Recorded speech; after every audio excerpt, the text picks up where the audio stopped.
I watched through the one-way glass as my parents shifted uncomfortably in the leather chairs of the bank's executive conference room. The room had been designed to intimidate, floor-to-ceiling windows framing the city skyline, a polished mahogany table large enough to swallow a person whole, but my parents were not used to being the ones under scrutiny.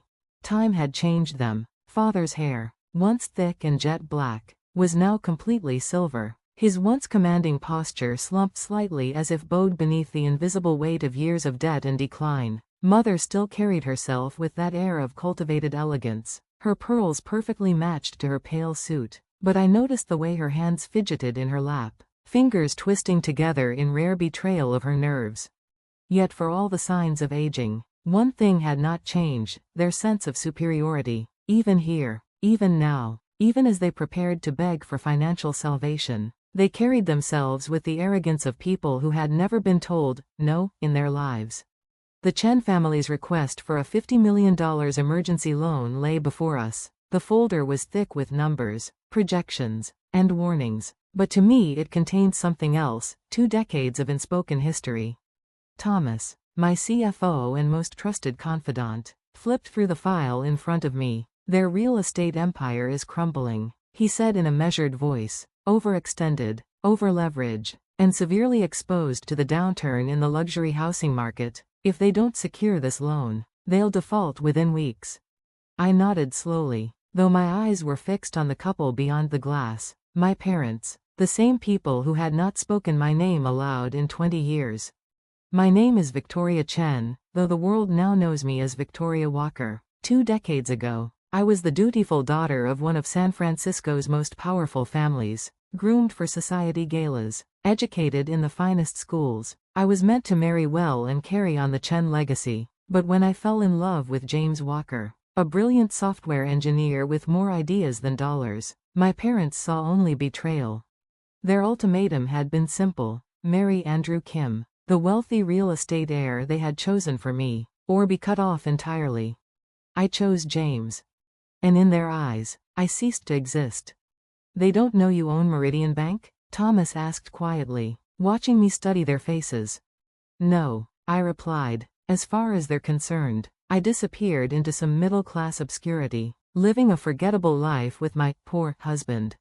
The irony of it still struck me sometimes. James's software innovations had rewritten the rules of finance, and within 10 years of our marriage we were billionaires. Together, we built Walker Tech into a company worth more than $20 billion, quietly buying Meridian Bank as part of our expansion into financial services. Meanwhile, my parents had clung to the old ways: social connections, political favors, and family money leveraged into ever larger deals. They thought they were untouchable, but the market had shifted, and they hadn't kept up. I leaned back in my chair, listening as Thomas continued. The financials are even worse than they're admitting. Luxury projects stalled, debt stacked to the ceiling, contractors demanding upfront payment. Without this loan, the Chen name will be worth less than the paper it's printed on. Mrs. Walker? Thomas's voice was steady. How would you like to proceed? Before I could answer, the conference room door opened. Robert Nash, our senior loan officer, entered with his usual calm precision. He greeted my parents, shaking hands with just the right balance of professionalism and cool detachment, then settled into the chair opposite them. I turned up the audio feed. Mr. and Mrs. Chen, Robert began, his tone formal but not unfriendly. I've reviewed your loan application. My father leaned forward, that old note of aristocratic authority in his voice. Surely you know our reputation. The Chen family has been a pillar of San Francisco society for generations. Robert gave a polite nod. Yes, sir. But as you know, in today's market, reputation alone isn't sufficient collateral for a loan of this size. My mother's chin lifted, her pearls catching the light. We have collateral, properties, assets. All heavily leveraged. Robert countered smoothly, flipping open his folder. Your debt-to-equity ratio is concerning. Several of your recent developments have significantly underperformed. This is a temporary setback, my father insisted. His voice was firm, but I could hear the cracks in it. The market will turn. It always does. Robert paused deliberately before responding. Your next loan payment is due in 6 weeks. Without this financing, You'll default on at least 3 major properties. That kind of failure tends to cascade. Silence settled over the room like fog rolling in from the bay. I watched my parents exchange a glance, an entire lifetime of certainty beginning to unravel before my eyes. Perhaps, Robert said carefully, you have other resources, family members who might assist. I held my breath. This was the moment I'd been waiting for. My mother's face tightened. Her lips pressed into a thin line. Our only daughter is no longer part of this family.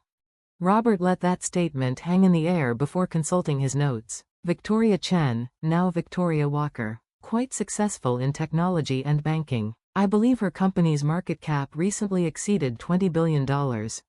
For the first time, my parents faltered. I saw the shift in their expressions, dismissal giving way to disbelief. Disbelief collapsing into dawning horror. Victoria? My father's voice cracked. That's impossible. She married that engineer. James Walker. Robert supplied smoothly. Founder of Walker Tech. Their financial software is used by nearly every major institution in the country. Surely you've heard of them. My mother's hand trembled as she reached for her water glass, her composure slipping. We haven't had contact in 20 years. Robert's gaze was steady. Since you disowned her for marrying beneath her social class. He let the words cut cleanly. Though given your current circumstances, one might wonder whose choices proved more financially astute. I almost smiled. Almost. The loan, my father began, his voice smaller now, the certainty draining from it. Surely our assets. Without additional security or a guarantor, I cannot recommend approval. Robert interrupted, his tone flat and final. The weight of those words settled over them like a sentence being passed. 20 years of certainty in their superiority, shattered in a single meeting. My mother leaned forward, her voice low, almost pleading. What are our options? Robert closed his folder deliberately, the sound echoing in the silence. You could approach your daughter. Her resources could easily secure this loan, though, given your history. No. My father's pride flared for one last desperate moment. We cannot.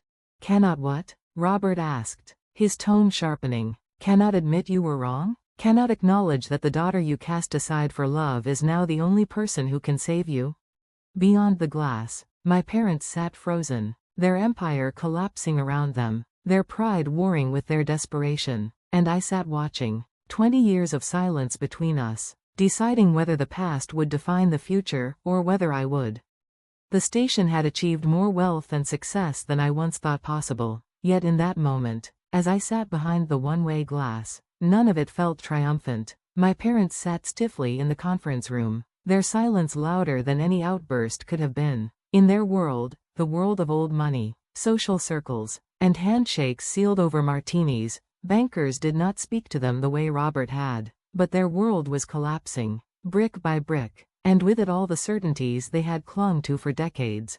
I'll leave you to consider your options, Robert said smoothly as he closed his folder and rose. His tone was professional, but I caught the faintest note of steel underneath, just enough to remind them they were no longer the ones dictating terms. I should mention, of course, you're not the only ones seeking financing for distressed properties in this market. These opportunities won't remain available for long. He left them then, the door clicking shut with finality. I leaned closer to the glass. My parents didn't speak immediately. They just sat there, two statues carved from pride and denial, their carefully maintained facades cracking in the silence. My mother's fingers toyed with the clasp of her handbag, her knuckles white. My father's jaw worked as if grinding through the taste of defeat. Victoria? My mother's voice was barely a whisper, fragile in a way I had never heard before.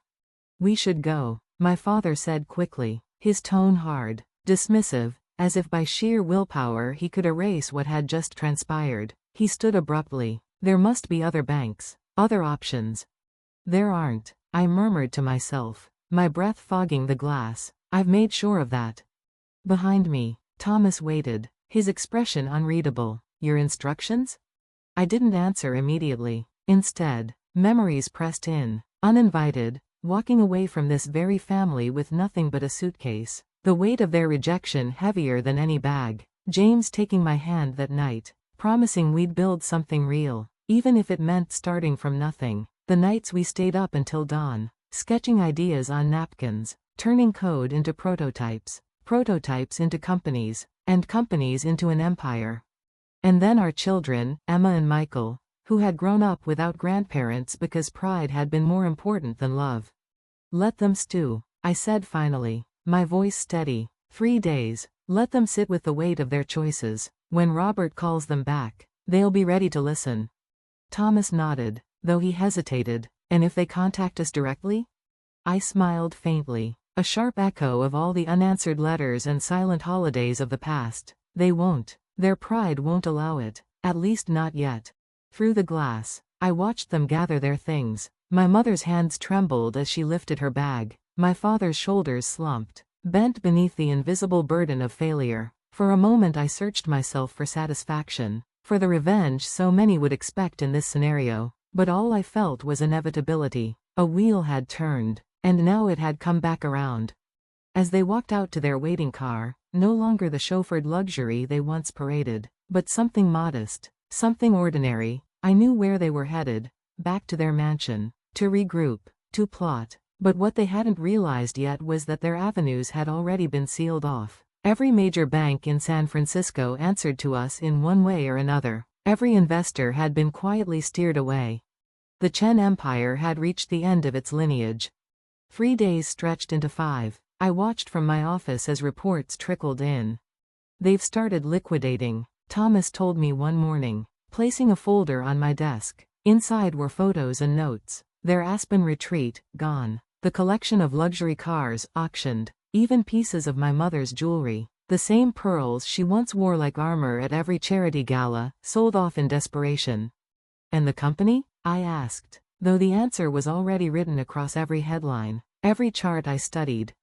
The share price is plummeting, Thomas said grimly. Suppliers are demanding advance payments. Several contractors have already walked away. 3 projects are frozen mid-construction. Without intervention?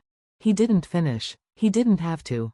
I flipped through the photographs, pausing at one of my childhood home. The once impeccable gardens were unkempt, weeds pushing up defiantly between the roses. Even the estate itself looked tired, cracks showing in the facade, windows dulled with neglect. I thought of the parties they'd once thrown there, lavish affairs meant to showcase wealth and cement alliances, and how hollow it all seemed now. Finally, the call came. They've requested another meeting, Robert informed me, his tone betraying nothing, but with one condition. They want to meet the bank's owner. For a long moment, I said nothing, just closed my eyes and let 20 years wash over me. Then I opened them and said simply, tomorrow, 10 a.m. That night, when I told James, he listened as he always did, with patience, with love, with that quiet brilliance that had carried us through storms others would never have survived.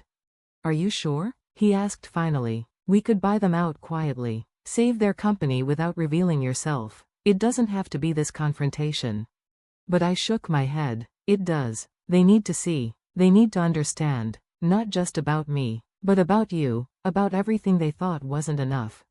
He pulled me into his arms, and I breathed him in, grounding myself. Whatever you choose, he whispered, I'm with you, always.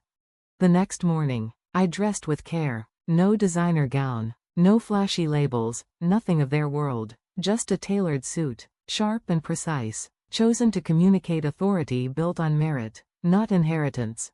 At 10 sharp, I stepped into the conference room. My parents were waiting. Time slowed.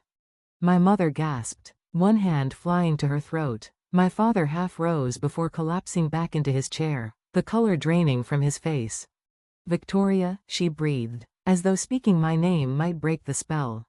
I met their eyes evenly, then took my place at the head of the table. Good morning. I believe you wanted to meet the owner of Meridian Bank.